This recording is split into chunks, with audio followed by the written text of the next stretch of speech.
الحمدللہ وحدہ والصلاة والسلام علی من لا نبی بعد اما بعد اعوذ باللہ من الشیطان الرجیم بسم اللہ الرحمن الرحیم اللہم صلی علی محمد وعلی آل محمد کما صلیت علی ابراہیم وعلی آل ابراہیم انک حمید مجید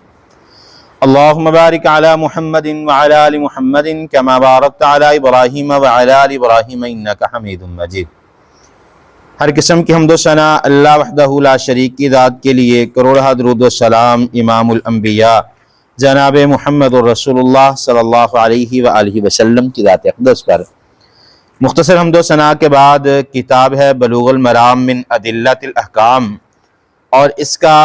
دوسرا چپٹر شروع ہے کتاب الصلاۃ، اور باب المواقیت جو ہے وہ شروع ہے۔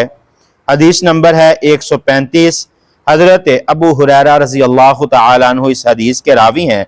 صحیح بخاری اور مسلم میں یہ روایت نقل ہے۔ حضرت ابو ہریرہ رضی اللہ تعالیٰ عنہ فرماتے ہیں کہ نبی مکرم صلی اللہ علیہ وسلم نے فرمایا، من ادرک من الصبح رکعتا قبل ان تطلع الشمس فقد ادرک الصبح۔ نبی صلی اللہ علیہ وسلم نے فرمایا، بڑا اہم مسئلہ ہے کہ صبح سورج طلوع سے قبل اگر کوئی شخص ایک رکعت پا لیتا ہے فجر کی، یعنی طلوع آفتاب سورج کے طلوع ہونے کا وقت ہو چکا ہے اور سورج کے طلوع ہونے سے پہلے ایک رکعت آپ نے پڑھ لی ہے تو آپ کو فجر کی نماز مل جائے گی۔ پھر نبی صلی اللہ علیہ وسلم نے فرمایا، وَمَنْ أَدْرَكَ رَكْعَةً مِنَ الْعَصْرِ قَبْلَ أَن تَغْرُبَ الشَّمْسُ فَقَدْ أَدْرَكَ الْعَصْرَ۔ جس نے عصر کی نماز سورج غروب ہونے سے پہلے ایک رکعت پا لی، اس نے نماز عصر کو پا لیا۔ اب یہ حکم کس کے لیے ہے کہ اگر کوئی شخص صبح نیند سے بیدار ہوا، لیٹ ہو گیا، سورج طلوع ہونے میں چند منٹ باقی ہیں اور ہم کیا کہتے ہیں جی ابھی سورج طلوع ہونے کا وقت ہے، لہذا نماز سورج طلوع ہونے کے بعد پڑھیں گے، اور عموماً اکثر اوقات جو ہے وہ نماز فجر سے ہم محروم ہو جاتے ہیں۔ اگر چند منٹ بھی آپ کو پہلے وقت مل جائے نماز فجر کا تو کوشش کریں کہ نماز فجر کو اسی وقت میں ادا کریں، کیونکہ نماز فجر طلوع آفتاب سے پہلے ادا کرنی چاہیے، اور اگر آپ ایک رکعت طلوع آفتاب سورج کے طلوع ہونے سے پہلے پڑھ لیتے ہیں تو آپ نے وہ فجر کے وقت میں نماز فجر کو ادا کر لیا۔ اسی طرح نماز عصر کا معاملہ ہے کہ اگر آپ نے سورج غروب ہونے سے پہلے ایک رکعت بھی ادا کر لی ہے تو آپ کو نماز عصر کا اجر و ثواب مل جائے گا۔ فقد ادرک العصر، تو اس نے نماز عصر کو پا لیا۔ مسلم میں یہ لفظ ہے، حضرت عائشہ رضی اللہ تعالیٰ عنہ اس حدیث کی راوی ہیں، فرماتی ہیں کہ سجدتن بدل رکعتن،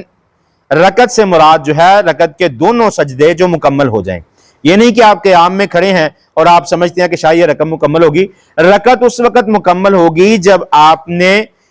اللہ اکبر کے بعد ثنا پڑھنے کے بعد سورۃ فاتحہ پڑھ لی، قرآن پاک کی کوئی سورت پڑھ لی، رکوع کیا، رکوع کرنے کے بعد دونوں سجدے مکمل کر لیے، تو اس وقت آپ کی ایک رکعت مکمل ہوگی، اور دوسری رکعت آپ جو ہے اگر طلوع آفتاب یا غروب آفتاب کے وقت پڑھ رہے ہیں تو آپ نماز وہ جو ہے وہ پا لیں گے۔ یہ فرضی نماز کے متعلق حکم ہے۔ حدیث نمبر 136 ہے، حضرت ابو سعید خدری رضی اللہ تعالیٰ عنہ اس روایت کے راوی ہیں، یہ بھی بخاری اور مسلم میں روایت ہے، اور یہ جو لفظ ہم پڑھنے والے ہیں یہ بخاری شریف کے لفظ ہیں۔ عن ابی سعید الخدری رضی اللہ تعالی عنہ قال سمعت رسول اللہ صلی اللہ علیہ وسلم یقول، حضرت ابو سعید خدری فرماتے ہیں میں نے رسول اللہ صلی اللہ علیہ وآلہ وسلم کو یہ فرماتے ہوئے سنا ہے کہ لا صلاة بعد الصبح حتى تطلع الشمس ولا صلاة بعد العصر حتى تغیب الشمس۔ نبی صلی اللہ علیہ وسلم نے فرمایا کہ طلوع آفتاب کے بعد جو ہے وہ کوئی بھی نماز ادا نہیں کی جا سکتی۔ جب سورج طلوع ہو جائے اس کے بعد کوئی بھی نماز ادا، جب نماز فجر کو ادا کرتے ہیں اس کے بعد جو وقت ہوتا ہے تھوڑا سا سورج طلوع ہونے تک، اس وقت میں کوئی بھی نماز کو ادا نہیں کریں گے یہاں تک کہ سورج طلوع ہو جائے۔ اور اسی طرح ولا صلاة بعد العصر حتی، اور نہ ہی نماز عصر کے بعد یہاں تک کہ تغیب الشمس، کہ سورج غروب ہو جائے، سورج غائب ہو جائے، یعنی عصر کی نماز کے بعد جو ہے وہ آپ کوئی بھی نماز نہیں پڑھ سکتے، نہ ہی فجر کی نماز کے بعد سورج طلوع ہونے تک کوئی نماز پڑھ سکتے ہیں۔ پھر لفظ جو مسلم شریف میں ہے لا صلاة بعد لا صلاة الفجر، نبی صلی اللہ علیہ وسلم نے فرمایا کہ نماز فجر کے بعد کوئی بھی نماز نہیں ہے، اور وَلَهُ عَنْ عُقْبَةَ بْنِ عَامِرٍ رضی اللہ تعالی عنہ، اور حضرت عقبہ بن عامر رضی اللہ تعالی عنہ صحیح مسلم میں روایت ہے کہ ثلاث ساعات کان رسول اللہ صلی اللہ علیہ وسلم ینہانا ان نصلی فیہن وان نقبر فیہن موتانا، رسول اللہ صلی اللہ علیہ وسلم نے 3 اوقات کے متعلق منع فرمایا ہے کہ نہ ہی ہم ان 3 اوقات کے اندر کوئی نماز پڑھیں، نہ ہی ان 3 اوقات کے اندر ہم اپنے مردوں کو دفن کریں۔ پھر نبی صلی اللہ علیہ وسلم نے اس کی وضاحت فرمائی کہ جب سورج طلوع ہو رہا ہو، مکمل طلوع ہو جائے، جس کو ہم زوال کا ٹائم کہتے ہیں، زوال کے ٹائم میں کوئی نماز نہیں پڑھی جائے گی، نہ ہی میت کو دفنایا جائے گا۔ اسی طرح بازغۃ حتی ترفع، جب سورج بالکل زوال کا ٹائم، دوپہر کے وقت بالکل آ جائے سورج، اس وقت بھی جو ہے دوپہر کے وقت بھی زوال کے ٹائم جو ہے کوئی نماز نہیں، میت کو دفنایا نہیں جائے گا۔ اور اسی طرح وحین تنصیف الشمس للغروب، اسی طرح مغرب کے وقت جب سورج غروب ہونا شروع ہو جائے، اس وقت سے لے کر مکمل غروب ہونے تک جو ہے نہ نماز پڑھی جائے گی اور نہ ہی میت کو دفنایا جائے گا۔ ایک حدیث میں آتا ہے کہ نبی صلی اللہ علیہ وسلم نے فرمایا کہ جب سورج طلوع ہوتا ہے، جب سورج زوال کے وقت دوپہر کو ہوتا ہے، جب شام کو سورج غروب کا وقت ہوتا ہے، تو شیطان کے سینگوں کے درمیان جو ہے اس وقت سورج ہوتا ہے۔ اس لیے نبی صلی اللہ علیہ وسلم نے ان اوقات کے اندر نماز پڑھنے سے منع فرمایا، میت کو دفنانے سے منع فرمایا۔ حدیث نمبر 137 ہے، حضرت جبیر بن مطعم رضی اللہ تعالیٰ عنہ اس روایت کے راوی ہیں، اور صحیح ترمذی میں، ابن حبان میں، بخاری، مسلم 5 کتب کے اندر یہ روایت نقل ہے۔ فرماتے ہیں قال رسول اللہ صلی اللہ علیہ وسلم یا بنی عبد مناف، اے عبد مناف کی اولاد، لا تمنوا احدا طاف بهذا البيت وصلى آیۃ ساعۃ شاء من اللیل او نہار، نبی صلی اللہ علیہ وسلم نے عبد مناف کی اولاد سے کہا کہ بیت اللہ کے طواف سے اور نماز پڑھنے سے کسی شخص کو منع نہ کرو، خواہ دن کا وقت ہو یا رات کا وقت ہو۔ بیت اللہ میں زوال کے وقت نماز پڑھنے سے منع نہیں، چند چیزیں جو ہے وہ بیت اللہ میں ان کی چھوٹ دی گئی ہے۔ زوال کے وقت میں آپ نماز پڑھ سکتے ہیں، نماز فجر کے بعد آپ نوافل ادا کر سکتے ہیں، نماز عصر کے بعد جو ہے آپ نوافل ادا کر سکتے ہیں، اور اسی طرح جو ہے نمازی کے آگے سے گزر سکتے ہیں۔ یہ بیت اللہ میں ان چیزوں پر کوئی پابندی نہیں ہے، لیکن حرم کی حدود کے باہر جو ہے ان ساری چیزوں پر پابندی عائد ہوتی ہے۔ آپ بیت اللہ میں مکہ ہوں تو اس وقت آپ نماز فجر کے بعد بھی نوافل ادا کر سکتے ہیں، نماز عصر کے بعد بھی نوافل ادا کر سکتے ہیں، زوال کے ٹائموں میں بھی نوافل ادا کر سکتے ہیں، نمازی کے آگے سے بھی گزر سکتے ہیں۔ جس طرح آپ حرم کی حدود سے باہر جائیں گے تو آپ کے لیے وہ احکامات لاگو ہو جائیں گے، نہ نمازی سے آگے سے گزریں گے، نہ زوال کے وقت میں نماز پڑھیں گے، نہ صبح فجر کے بعد اور نہ عصر کے بعد نماز پڑھنے کو ممنوع قرار دے دیا ہے۔ حدیث نمبر 138 ہے، حضرت عبداللہ بن عمر رضی اللہ تعالی عنہما اس روایت کے راوی ہیں۔ فرماتے ہیں رسول اللہ صلی اللہ علیہ وسلم نے فرمایا الشفق الحمرہ، کہ شفق سے مراد جو ہے وہ سرخی ہے۔ اس کی تفصیل اگلی حدیث میں ہم پڑھیں گے۔ حضرت عبداللہ بن عباس رضی اللہ تعالی عنہ بیان فرماتے ہیں، حدیث نمبر 139 ہے، اور ابن خزیمہ مستدرک حاکم نے اسے صحیح قرار دے دیا ہے۔ حضرت عبداللہ بن عباس رضی اللہ تعالی عنہ بیان فرماتے ہیں کہ رسول اللہ صلی اللہ علیہ وسلم نے فرمایا الفجر فجران، فجر یحرم الطعام وتحل فیہ صلاة وفجر تحریم فیہ الصلاة ای صلاة الصبح ویحل فیہ الطعام۔ نبی صلی اللہ علیہ وسلم نے فرمایا کہ فجریں 2 ہیں، ایک نہیں 2 فجریں ہیں۔ ایک فجر وہ ہے جو کھانے کو حلال کرتی ہے، ایک فجر وہ ہے جو کھانے کو حرام کرتی ہے، یعنی رمضان المبارک کے بارے میں حکم ہے۔ ایک فجر وہ ہے جس میں نماز فجر حرام ہے، اور ایک فجر وہ ہے جس میں نماز فجر حلال ہے۔ پہلی فجر جو ہے اس میں نماز فجر حرام ہے اور کھانا حلال ہے، دوسری فجر جو ہے اس میں نماز حلال ہے اور کھانا حرام ہے۔ یعنی یہ رمضان المبارک کے مہینے کے حوالے سے نبی صلی اللہ علیہ وسلم نے فرمایا کہ جب پہلی فجر ہو، جسے فجر کاذب بھی کہا جاتا ہے کہ جھوٹی فجر، تو اس کی تفصیل آگے ہم حدیث کے اندر پڑھیں گے۔ تو پہلی جب یعنی تہجد کی اذان دی جاتی ہے، پہلی اذان کے وقت، اس وقت نماز فجر نہیں پڑھیں گے بلکہ کھانا سحری کھا سکتے ہیں۔ دوسری فجر کی اذان ہو تو ہم نماز پڑھیں گے، کھانے کو چھوڑ دیں گے۔ اور مستدرک حاکم میں حضرت جابر سے اسی طرح روایت ہے اور ان الفاظ کا اضافہ کیا ہے کہ فجر جس میں کھانا حرام ہے وہ افق میں پھیل جاتی ہے، اور دوسری فجر جو ہے انہو کذنب السحرانی، جیسے بھیڑیے کی دم ہوتی ہے۔ جو تہجد کے وقت جو آسمانوں پر روشنی ہے وہ بالکل سیدھی جو ہے اوپر کی طرف اٹھتی ہے،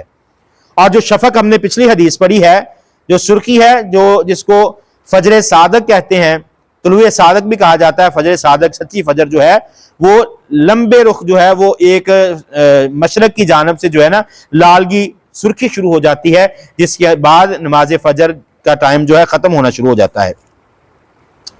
حدیث نمبر 140 ہے، حضرت عبداللہ بن مسعود رضی اللہ تعالیٰ عنہ اس روایت کے راوی ہیں، فرماتے ہیں رسول اللہ صلی اللہ علیہ وسلم نے فرمایا افضل الاعمال الصلاۃ فی اول وقتها۔ جامع ترمذی میں، مستدرک حاکم میں، اور امام بخاری اور امام مسلم نے اس حدیث کو صحیح کہا ہے، یعنی نماز کا بہترین وقت جو ہے کہ اس کے اول وقت میں نماز کو ادا کیا جائے، سوائے نماز عشاء کے، جس طرح ہم نے پچھلے سبق میں پڑھا تھا کہ رسول اللہ صلی اللہ علیہ وسلم نے فرمایا کہ اگر اپنی امت پر میں مشقت نہ سمجھتا تو آدھی رات سے تھوڑی دیر پہلے میں نماز عشاء پڑھنے کا حکم دیتا۔ نماز عشاء کے علاوہ باقی ساری نمازیں جو ہے وہ اول وقت میں پڑھنے کا حکم دیا گیا ہے۔ حدیث نمبر 141 ہے، حضرت ابو محذورہ رضی اللہ تعالیٰ عنہ اس روایت کے راوی ہیں، اور جامعہ ترمذی میں یہ روایت نقل ہے کہ نبی صلی اللہ علیہ وسلم نے فرمایا اول وقت میں نماز پڑھنا اللہ کی رضامندی ہے، درمیانے وقت میں نماز کو ادا کرنا اللہ کی رحمت ہے، اور آخری وقت میں جو ہے وہ صرف معافی کا معجب ہے۔ یعنی رسول اللہ صلی اللہ علیہ وسلم نے فرمایا نا کہ جو ایک نماز پڑھتا ہے، یعنی نماز فجر پڑھی، پھر نماز ظہر ادا کرے، فجر اور ظہر کے درمیان جتنے صغیرہ گناہ ہیں ان کو معاف کر دیا جاتا ہے۔ پھر عصر پڑھے گا، ظہر کے عصر سے درمیان گناہ معاف کر دیے جائیں گے۔ مغرب کی نماز پڑھے گا، عصر سے مغرب تک صغیرہ گناہ معاف کر دیے جائیں گے۔ اسی طرح عشاء کی نماز پڑھے گا، مغرب سے عشاء تک کے گناہوں کو معاف کر دیا جائے گا۔ فجر کی نماز ادا کرے گا تو ساری رات کے گناہوں کو معاف کر دے گا۔ جو 5 نمازیں پڑھے گا اس کے سارے دن کے گناہوں کو، صغیرہ گناہوں کو اللہ رب العالمین جو ہیں وہ معاف فرما دیں گے۔ پہلے وقت میں اللہ کی رضا شامل ہے، دوسرا وقت اللہ کی رحمت ہے، اور تیسرا وقت جو ہے وہ صرف معافی کے لیے، اس کے گناہ معاف ہو جائیں گے۔ جو پہلی فضیلت ہے اللہ کی خشنودگی اور اللہ کی رحمت، ان 2 فضیلتوں سے جو ہے وہ محروم رہ جائے گا۔ حدیث نمبر 142 ہے، حضرت عبداللہ بن عمر رضی اللہ تعالیٰ عنہ بیان فرماتے ہیں لا صلاۃ بعد الفجر الا سجدتین۔ رسول اللہ صلی اللہ علیہ وسلم نے فرمایا کہ طلوع فجر کے بعد 2 سنتوں کے علاوہ کوئی نماز پڑھنا جائز نہیں ہے۔ یہ ایک بہت لمبی بحث ہے، مختصر اس کے متعلق جو ہے، کیونکہ سبق آج تھوڑا سا لمبا ہو گیا، تو مختصر یہ ہے کہ نبی صلی اللہ علیہ وسلم نے نماز فجر ادا کی اور دیکھا کہ ایک صحابی جو ہے وہ نماز پڑھ رہے ہیں، تو رسول اللہ صلی اللہ علیہ وسلم نے فرمایا کہ کیا دوبارہ نماز پڑھ رہے ہو؟ فرمانے لگے اللہ کے پیغمبر میری فجر کی سنتے رہ گئی تھی، وہ میں دوبارہ پڑھ رہا ہوں، تو آپ صلی اللہ علیہ وسلم نے اس سے منع نہیں فرمایا۔ ان نماز فجر کے بعد جو ہیں آپ فجر کی سنتیں جو ہیں وہ ادا کر سکتے ہیں، اور اس حدیث میں بھی نبی صلی اللہ علیہ وسلم نے یہ اس بات کو بیان فرمایا۔ یہ 5 احادیث کی کتابوں میں ذکر ہے، بخاری، مسلم، جامع ترمذی اور ابو داؤد اور نسائی، ان 5 کتابوں میں یہ حدیث نقل ہے کہ رسول اللہ صلی اللہ علیہ وسلم نے فرمایا لا صلاۃ بعد الفجر الا سجدتین۔ سجدتین یعنی 2 سجدوں والی نماز، یعنی 2 رکعتیں جو فجر کی آپ کی پہلی رہ گئی ہیں سنتے، وہ آپ نماز فجر کے بعد سورج طلوع ہونے سے پہلے پڑھ سکتے ہیں۔ حضرت عمران بن حسین رضی اللہ تعالیٰ عنہ کی بھی حدیث موجود ہے کہ میں نے رسول اللہ صلی اللہ علیہ وسلم کے سامنے نماز فجر کی بات سنتے پڑھی تو آپ صلی اللہ علیہ وسلم نے مجھے منع نہیں فرمایا۔ یعنی اگر آپ کی فجر کی سنتے رہ جائیں، کیونکہ قصر نماز میں ساری نمازیں ہم 2 رکعت کر کے پڑھتے ہیں، فجر کی تو ہے ہی 2 تو 2 ہی پڑھیں گے،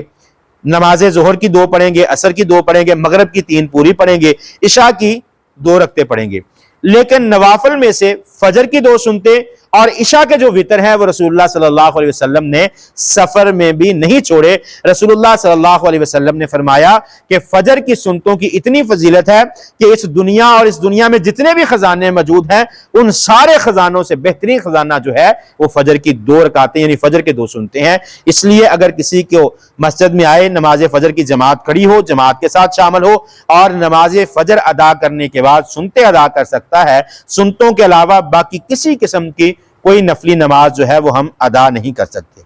اور ایک روایت جو ہے وہ مصنف عبد الرزاق میں ذکر ہے، لا صلاۃ بعد طلوع الفجر الا رکعت الفجر۔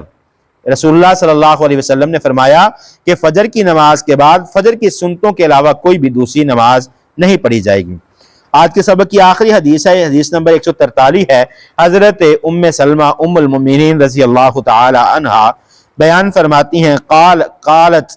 صلی رسول اللہ صلی اللہ علیہ وسلم العصر ثم دخل ببیتی، کہ حضرت ام سلمہ رضی اللہ تعالی عنہ بیان فرماتی ہیں کہ رسول اللہ صلی اللہ علیہ وسلم نے نماز عصر ادا کی، پھر گھر تشریف لائے تو آپ نے 2 رکعتیں پڑھی۔ میں نے دریافت کیا اللہ کے پیغمبر، آپ نے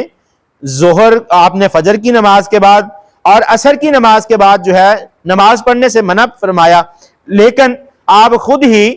نماز عصر کے بعد 2 رکعت ادا کر رہے ہیں۔ تو رسول اللہ صلی اللہ علیہ وسلم نے فرمایا کہ یہ 2 رکعتیں ظہر کی نماز کے بعد کی میری رہتی تھی۔ قصہ کچھ اس طرح تھا کہ رسول اللہ صلی اللہ علیہ وسلم نے ظہر کی نماز ادا کی اور کچھ سفیر حضرات رسول اللہ صلی اللہ علیہ وآلہ وسلم سے ملنے کے لیے آ گئے۔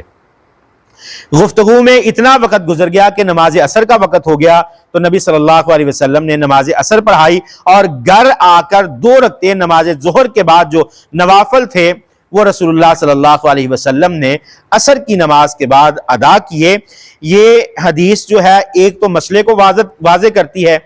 کہ کیونکہ ہم جو ہے وہ نوافل کو اتنی اہمیت نہیں دیتے، سنتوں کو اہمیت نہیں دیتے، رسول اللہ صلی اللہ علیہ وسلم جن 2 مقامات پر آپ نے نماز پڑھنے سے منع فرمایا، ان دونوں مقامات نے آخری دونوں احادیث میں بیان فرما دیا کہ فجر کی نماز کے بعد طلوع آفتاب تک کوئی نماز نہیں پڑھیں گے، لیکن اگر آپ کی فجر کی سنتیں رہ چکی ہیں تو آپ پڑھ سکتے ہیں۔ اسی طرح اگر آپ ظہر کی سنتیں کسی وجہ سے رہ جائیں، آپ نے سنتیں نہیں پڑھی، عصر کی نماز کا وقت ہو گیا، تو آپ عصر کی نماز کے بعد 2 رکعت جو ہیں وہ سنتیں پڑھ سکتے ہیں، اس کی اجازت ہے، رسول اللہ نے پڑھی ہے۔ اور یہ روایت جو ہے ابو داؤد میں ہے، اور حضرت عائشہ رضی اللہ تعالی عنہا نے بھی اسی حدیث کو بیان فرمایا ہے، اور امام احمد بن حنبل نے اپنی کتاب کے اندر اس حدیث کو ذکر کیا ہے، یعنی روٹین کے ساتھ نہیں پڑھ سکتے، آپ کوئی نوافل نہیں پڑھ سکتے، لیکن اگر کبھی کہیں کوئی ایسا وقت آ جائے کہ آپ کسی وجہ سے ظہر کی سنتیں نہیں پڑھ سکے بعد والی، تو آپ جو ہے وہ عصر کی نماز کے بعد ادا کر سکتے ہیں۔ اس کے علاوہ کسی قسم کی جو ہے وہ نماز فجر اور نماز عصر کے بعد نماز پڑھنے کی اجازت نہیں ہے۔